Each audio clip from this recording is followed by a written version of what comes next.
ఆమెను కొన్ని మంచినీళ్ళు కావాలని చెప్పి అడగగానే ఆమె ఇంట్లోకి వెళ్ళి మంచినీళ్ళు తీసుకోవడానికి పోతుంటే వెనక నుంచి వెళ్ళి ఆమెను మెడలో ఉన్న 2.7 తులాస్ గోల్డ్ పుస్తల తాడును తెంపుకొని ఆమె నెట్టేసి ఆయన వెనుక బయట ఉన్న అతని స్కూటీ పైన పారిపోయాడు. వెంటనే 9:30 టైంలో ఈ అఫెన్స్ జరిగింది. 9:30లో టైంలో ఈ అఫెన్స్ జరగానే వెంటనే స్థానిక ఎస్ఐకి సమాచారం వచ్చింది. చీరాల ఎస్ఐ గారికి సమాచారాన్ని వాళ్ళ సిఐ గారికి ఇన్ఫర్మేషన్ ఇచ్చారు. అట్లాగే అధికారులు పై అధికారులకు ఇన్ఫర్మేషన్ ఇవ్వడం జరిగింది.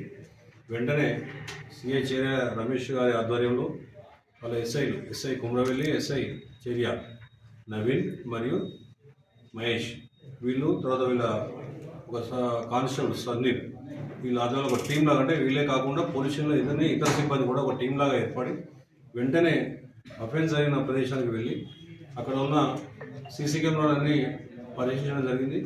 అందులో భాగంగా ఒక ఇంటి యజమాని సీసీ కెమెరా పెట్టుకుంటే దానిలో కొంత పిక్చర్ రావడం జరిగింది, క్లారిటీ లేకుండేది.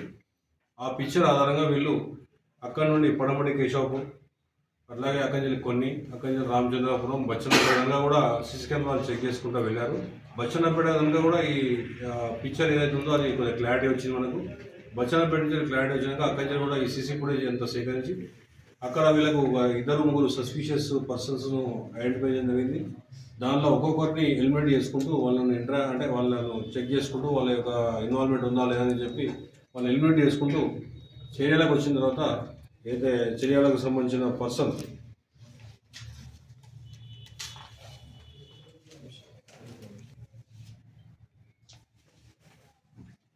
ఆరేపల్లి వంశీకృష్ణ అని చెప్పి 26 ఇయర్స్ ఇక్కడ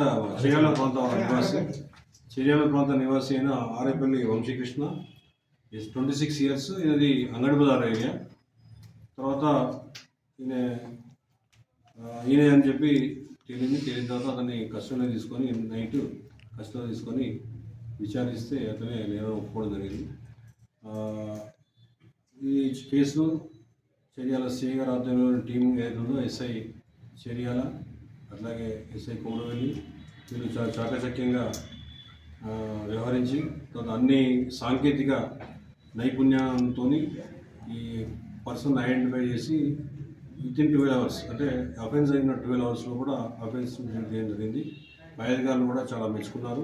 నేను కూడా మా సిబ్బంది అందరినీ, మా ఆఫీసర్లను, మా సిబ్బంది అందరినీ అభినందించాను. చాలా మంచి రికవరీ. ఇమ్మీడియట్లీ కేసు అయినా అంటే ఒక బాధితురాలి మొహంలో వెంటనే ఆనందం చూస్తాం మనం. వాళ్ళు ఏంటంటే చాలా కష్టపడి ఈ ప్రాపర్టీ చేసుకుంటారు. వాళ్ళు ఆ ప్రాపర్టీ పోయిందంటే వాళ్ళు కొన్ని నెలలు కూడా మానసిక వేదనకు గురవుతుంటారు. ఎందుకని చెప్పి ఇలాంటి అఫెన్స్లో వెంటనే స్పందించి చాలా చాకచక్యంగా వ్యవహరించి ఈ కేసును డెట్ చేసిన మా ఆఫీసర్స్ను, మెన్ను, మా పోలీస్ సిబ్బంది అందరినీ అభినందిస్తున్నాను. అట్లాగే మీ ద్వారా చర్యాల కాకుండా చర్యాల సర్కిల్ వారందరికీ, అట్లాగే ఇక్కడ చూసే వారందరికీ కూడా నా యొక్క విన్నపం ఏంటంటే, ఈ రోజుల్లో నేర ప్రవృత్తి అనేది బాగా పెరిగిపోతుంది. నేర ప్రవృత్తి పెరిగిపోతుంది కాబట్టి మన యొక్క ప్రాపర్టీ కానీ, మన యొక్క సేఫ్టీ కానీ, అట్లాగే సమాజ హితం గురించి, అంటే గ్రామంలో ఉన్న అందరి సేఫ్టీ గురించి కూడా అందరూ కూడా, అంటే అవకాశం ఉన్న వాళ్ళందరూ కూడా సీసీ కెమెరాలు ఏర్పాటు చేసుకుంటే మనకు ఇలాంటి నేరాలు చేసే వాళ్ళు కూడా భయపడతారు. సమాజానికి భయపడి నేరం చేయడానికి జంకుతారు. రెండవది, కొన్నిసార్లు నేరం జరిగినా కానీ ఇంటర్నెట్ డిటెక్ట్ అయ్యే అవకాశం ఉంది. కాబట్టి అందరూ కూడా సహకరించాలని చెప్పి మీ ద్వారా వాళ్ళందరినీ కూడా కోరుకుంటున్నాను. అట్లాగే గ్రామాలలో ఎలాంటి అంటే గ్రామాల ఎగ్జిట్లో కానీ, ఎంట్రీలో కానీ, తర్వాత మిడిల్ ఆఫ్ ది విలేజ్లో కానీ సీసీ కెమెరా ఏర్పడడం వల్ల గ్రామంలో ఏదైనా తప్పు చేసేవాడు కూడా ఎంకరేజ్ చేసే అవకాశం ఉంది. అట్లే మాదక ద్రవ్యాలు సరఫరా చేసేవాళ్ళు కానీ, అమ్మాయిలను యూటీజీ చేసేవాళ్ళు కానీ, తర్వాత నేర ప్రవృత్తి ఉండి కొంతమంది నేరాన్ని దాచుకొని లోపల బయటకు మాత్రం మంచి మనుషులా చలమవుతుంటారు. కొన్నిసార్లు ఏమైందంటే వాళ్ళు ఒక రాక్షసత్వం అనేది బయటపడి వాడు అసలు స్వరూపం అనేది కొన్నిసార్లు, అంటే ఎవరు లేనప్పుడు మాత్రం బయటకు వస్తూ ఉంటుంది. అలాంటి వాళ్ళు కూడా అలాంటి వాళ్ళ విషయంలో కూడా మనం కొన్ని విషయాలు తెలిసే అవకాశం ఉంటుంది. మనం జాగ్రత్త పడే అవకాశం ఉంటుంది. మనిషి యొక్క అసలు స్వరూపం తెలిసే అవకాశం ఉంటుంది. కాబట్టి అలాంటి వాళ్ళు కూడా నేరం చేయడానికి జగ్గుతారు, సమాజానికి భయపడి. అందుకని చెప్పి సీసీ కెమెరాల విషయంలో మీరందరూ కూడా కొద్దిగా మీ ద్వారా అందరినీ కూడా నేను కోరుకుంటున్నాను.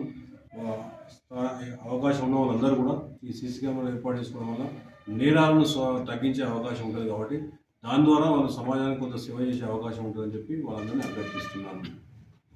కొన్ని అప్పులున్నాయి అని చెప్పి అనే ఉద్దేశంతో అప్పులైనాయి, ఒక 1,00,000 రూపాయలకు అప్పులున్నాయి, మా అమ్మకు ఆరోగ్యం కూడా బాగలేదు అని చెప్పి అతను అంటే జనరల్గా మాట్లాడుతూ చెప్తున్నాడు. అంటే ప్రతివారు కూడా ఏదో ఒక బలహీనతోనే ఇలాంటి నేర ప్రవృత్తిలోకి ఎంటర్ అవుతా ఉంటారు. రెండోది ఏంటంటే ఇంకోటి ఏంటంటే ఈ నంబర్ ప్లేట్ లేకుండా వెహికల్స్ తిరుగుతున్నారు. ఈ అఫెన్స్ చేసే వాళ్ళందరూ కూడా ఏం చేస్తారంటే వాళ్ళ వెహికల్కు నా నంబర్ ప్లేట్ లేకుండా చూసుకుంటారు. ఆ కలర్ గిల్లర్ అనేది వాళ్ళు దాచలేదు కానీ నంబర్ ప్లేట్ లేకుండా దాన్ని ఏం చేస్తారంటే దాన్ని తీసేసి అఫెన్స్ చేస్తారు. అందుకని చెప్పి నంబర్ ప్లేట్స్ అందరూ ఉపయోగించుకోవాలని చెప్పి మీ ద్వారా అందరినీ కోరుకుంటున్నాను. ప్రతి వెహికల్ కూడా నంబర్ ప్లేట్ కంపల్సరీ ఉండాలి. నా అన్ని కాయిదాలు అన్ని అంటే బండికి సంబంధించి అన్నీ కూడా అదొకటి. రెండోది ఈ మధ్యకాలంలో ఈ ప్యాడల్ యాక్సిడెంట్లు తర్వాత నాన్ ప్యాడల్ యాక్సిడెంట్లు బాగా అవుతున్నాయి. అందరూ కూడా హెల్మెట్ ఒకటి ధరించాలి, స్పీడ్ కంట్రోల్ చేసుకోవాలి, ట్రాఫిక్ రూల్స్ పాటించాలని చెప్పి కూడా మీ ద్వారా వాళ్ళందరికీ కోరుకుంటున్నాను.